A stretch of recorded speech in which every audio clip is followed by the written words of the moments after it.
नमस्कार, मैं आचार्य अनुपम जोली। वृषभ राशि वाले लोगों के लिए आगामी सप्ताह अर्थात 8 जून से 14 जून के बीच में ग्रहों का आपके जीवन पर प्रभाव और उसका समाधान लेकर आया हूं। और सबसे पहले हम लोग देखते हैं कि वृषभ राशि में इस बार चंद्रमा का क्या रोल रहेगा। तो चंद्रमा का रोल शुरुआत बहुत ही पावरफुल हो रही है इस हफ्ते की, क्योंकि 10वां चंद्रमा, राशि से 10वां चंद्रमा अर्थात कुंभ राशि से लेकर ये वृषभ राशि आपकी अपनी राशि तक चंद्रमा का सफर रहेगा। और जैसा कि मैं हर बार अपने राशिफल में बोलता हूँ, 10वां 11वां चंद्रमा बहुत ही शुभ होता है। आपके जीवन के रुके हुए काम पूरे हो जाते हैं। कार्य क्षेत्र जो भी आप, क्योंकि हमारी रोजी रोटी सब कुछ होता है और रोजी रोटी का खाना भी 10वां ही होता है। तो रोजी रोटी में जो भी हम काम कर रहे हैं, वो बिजनेस हो सकता है, नौकरी हो सकता है, चंद्रमा यहाँ पर चीजों को अनुकूल बनाता है। और 11वां चंद्रमा इनकम को अनुकूल बनाता है, रास्ते खोलता है। तो आपका सप्ताह की शुरुआत बहुत ही अच्छी, चंद्रमा के लिहाज से बहुत ही अच्छी होने वाली है। हाँ, सप्ताह के 2 दिन जरूर है जिसमें व्यर्थ के खर्चे, व्यर्थ की भागदौड़, मन की खिन्नता रहेगी। वो समय आपका है 11 और 12 जून। 11-12 जून को चंद्रमा मेष राशि में रहेंगे, जो आपकी राशि से 12वीं है। और 13 जून सुबह 9:25 पर आपकी वृषभ राशि के अंदर चंद्रमा आ जाएगा। और चंद्रमा का प्रिय राशि है आपकी राशि वृषभ। मतलब इन 12 राशियों में वृषभ राशि में चंद्रमा उच्च के होते हैं। और भगवान कृष्ण का जो रोहिणी नक्षत्र है वो इसी में आता है, और क्योंकि चंद्रमा का सबसे प्रिय नक्षत्र भी वो है। तो कुल मिलाकर बात यह है कि सप्ताह की शुरुआत पावरफुल है, सप्ताह का अंत भी पावरफुल है। सप्ताह मध्य के 2 दिन, वो दिन है आपके 11 और 12 जून। थोड़ा सा सतर्क रहने का है। अब आपकी राशि के स्वामी में भी इस हफ्ते परिवर्तन हो रहा है। आपका राशि का स्वामी शुक्र मिथुन राशि से कर्क राशि में आ जाएंगे। और कर्क राशि में 8 तारीख की शाम को 5:43 पे आ जाएंगे। और उसके बाद अभी इस हफ्ते शुक्र यहीं रहने वाले हैं और आगे भी रहेंगे। तो यहाँ पर गुरु के साथ शुक्र की युति भी बहुत कुछ बताएगी। तो चलिए उस पर चर्चा कर लेते हैं। पहले तो जो आपकी राशि का स्वामी शुक्र तीसरे में चला गया, तीसरा घर राशि से तीसरा जाना बहुत अच्छा माना जाता है, पराक्रम में वृद्धि करता है, आपके रुके कामों में गति प्रदान करता है, सामाजिक कार्यों के अंदर आपका योगदान बढ़ाता है, सोशल सर्किल को इंक्रीज करता है। तो वहां ऑलरेडी उच्च के बृहस्पति ऑलरेडी बैठे हुए हैं। तो उच्च के बृहस्पति के साथ शुक्र का यहाँ बैठना आपका इन्वॉल्वमेंट बहुत सारी चीजों में, सामाजिक कार्यों में भी दिखा रहा है और आपके कामों की सफलता भी दिला रहा है। तो यहाँ था, ये बात है शुक्र की। सूर्यदेव जो है वो आपकी राशि से गुजर रहे हैं। हाँ, सूर्यदेव राशि में होते हैं तो थोड़ा सा आदमी को अपने अहंकार या ईगो पे थोड़ा संयम रखना चाहिए। कभी कभार सूर्य गुस्सा और अहंकार ये दोनों चीजें दे सकता है। ये उसका नेगेटिव पक्ष है। अगर हम उसको पॉजिटिव पक्ष में देखें तो जिसको हम अहंकार कहते हैं उसका पॉजिटिव पक्ष है स्वाभिमान। तो मेरे ख्याल से स्वाभिमानी सबको होना चाहिए, पर अहंकारी नहीं होना चाहिए। तो ये सूर्य का जो लाभ है आपको अपने स्वाभिमान में लेना चाहिए, अहंकार में नहीं लेना चाहिए। ये हमारे हाथ में ही होता है। बोले ग्रह की एक क्वालिटी है, उस क्वालिटी का हम अच्छी चीज ग्रहण कर रहे हैं या बुरी चीज ग्रहण कर रहे हैं। जैसे फॉर एग्जांपल मंगल के पास ताकत है, ताकत पुलिस वाले के पास भी है और एक गुंडे के पास भी है। तो हम किसको चूज कर रहे हैं? तो हमारा ज्योतिष अगर ये चूज करने की मतलब इच्छा शक्ति ईश्वर ने नहीं दी होती तो हमारा राशिफल बोलना भी बेकार होता। तो हम राशिफल से यही बात बता रहे हैं कि ये ग्रह आपके जीवन में इसके इस तरह के प्रभाव है, उसमें से आपको अच्छे को चुन लेना है। कहते हैं ना, हंसा तो मोती चुगे, तो वो सिर्फ मोती चुनता है। तो आप भी हंस बने और अपने जीवन को बेहतर बनाएं, ग्रहों की चालों को समझें, उन चालों में उसका अच्छा रूप को अपने जीवन में अपना लें और जो बुरी चीज है उसको भी निस्तारण कर दें। तब राशिफल का महत्व है।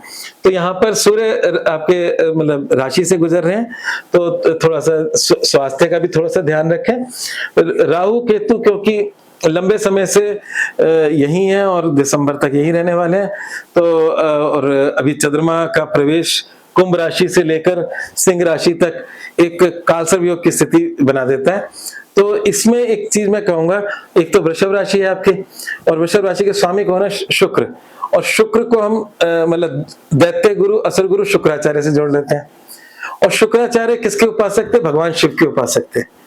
तो मेरा ये मानना है कि वृषभ राशि वाले अगर शिव की उपासना करते तो उनके सहज है, अच्छा है। और काल सर्प योग में भी हम उसका निराकरण के लिए भी किसकी उपासना करते हैं? भगवान शिव की उपासना करते हैं। तो शिव पूजा आपके लिए सदैव पॉजिटिव और अच्छी बनी रहेगी और आपको शक्ति देती रहेगी। तो ये तो रहा। और जीवन के बाकी अगर पहलुओं की बात करें, तो अगर वैवाहिक जीवन की बात करें, तो उसके लिहाज से वैवाहिक जीवन का स्वामी मंगल स्वग्रही है इस समय, और उसकी अपने वैवाहिक जीवन पे दृष्टि भी है, और जहां स्वग्रही है वो भी वैवाहिक जीवन के पालन का ही घर है।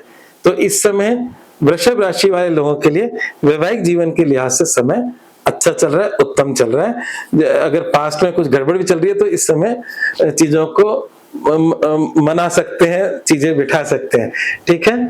और ये मैं क्यों बोल रहा हूँ पास्ट में कुछ गड़बड़ चल रही हो, क्योंकि आज की डेट में मैंने देखा लंबे समय से वैवाहिक जीवन में हर किसी का थोड़ा बहुत डिस्टरबेंस बना ही रहता है, और ये शायद इस युग की पहचान होगी। तो हम उसमें उतार चढ़ाव बना रहता है, तो हम वो समय बताते हैं वो बढ़िया कौन सा है जिसमें हम उस चीज को मेकअप कर सकें, चीजों को, अपने रिश्तों को बेहतर बना सकें, और बेहतर रिश्तों की याद हमें पूरे जीवन में चीजों को अच्छा बनाने में मदद करती है, ठीक है। तो आगे बढ़ते हैं। तो यहाँ पर अगर हम शिक्षा से संबंधित बात करें, संतान संबंधी सुख की बात करें, तो उस सब लिहाज से इस समय अच्छा है, अच्छी बात है, क्योंकि ग्रह सब एप्रोप्रिएट बैठे हैं। बुध अपनी राशि में बैठा है, मिथुन राशि में, जो परिवार का सुख, धन का सुख और जो संतान का सुख, इन तीनों से संबंधित है बुध। और बुध स्वग्रही होकर कहीं ना कहीं इस प्रकार की चीजों में भी लाभ दे रहा है, शिक्षा के अंदर लाभ दे रहा है।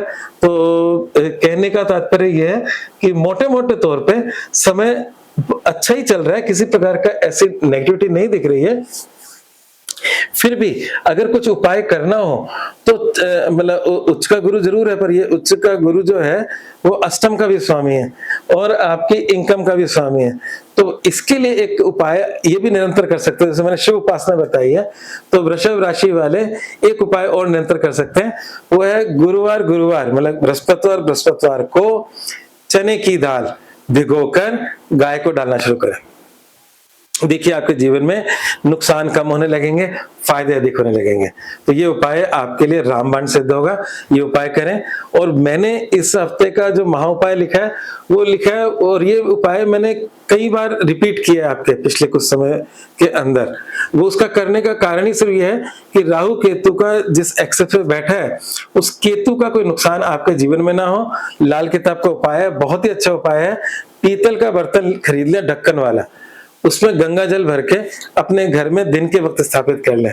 हाँ, अगर आपके गंगा जल अवेलेबल ना हो और किसी बहती नदी का पानी मिल जाए, समुद्र का पानी मिल जाए, झरने का पानी मिल जाए, मतलब रुका हुआ पौड़ नहीं होना चाहिए, जिसमें फ्लो होता है वाटर में, नेचुरल फ्लो वाला वाटर, मतलब ये नहीं जबरदस्ती हमने बना दिया, जो नेचुरल फ्लो वाला वाटर होता है, जो प्राकृतिक रूप से, माँ गंगा प्राकृतिक रूप से बह रही है, ठीक है ना, समुद्र प्राकृतिक रूप से उसमें लहरें आ रही हैं।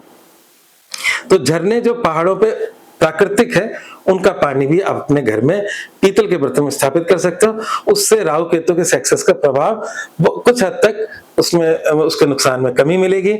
और मूल मंत्र है, कमाई बढ़ाने के प्रयासों के लिए सही समय है। शनिदेव आपकी इनकम में भी बैठे हैं, और मुझे ऐसा लगता है कि इस समय जो इनकम का लॉर्ड बृहस्पति भी उच्च का है, तो कहने का तात्पर्य है, और बृहस्पति की दृष्टि इनकम हाउस पर है, और इनकम हाउस में जब शनि बैठा है और गुरु देख रहा है तो वो थोड़ा एक्टिव हो जाता है, और एक्टिव हो जाता है तो इस समय आप अपनी आय के स्रोत बढ़ा सकते हो। तो ये था आज का मूल मंत्र और सप्ताह को शुभ करने का महा उपाय। आई होप आपको बहुत अच्छा लगा होगा, इससे आपको कहीं ना कहीं डायरेक्शन मिली होगी, और अगर आपको डायरेक्शन मिली है तो मेरे चैनल को सब्सक्राइब करना ना भूलें, लाइक करें, शेयर करें। धन्यवाद।